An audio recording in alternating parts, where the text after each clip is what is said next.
Pero Ate Dimples, gusto ko talaga magpasalamat sa'yo. Kaya kita gusto in-invite dito sa mukbang. Piyak na naman. First time ko na-meet Ate Dimples sa...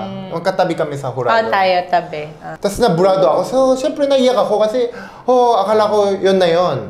Tapos na ako sa career, iyak ako. Tapos, bigla mo na ginawa, Ryan, yung pwesto ko, ibibigay ko na lang sa'yo. Oo, bakit naman hindi? Since I still have my seat, I think I have the power to give Ryan back my seat.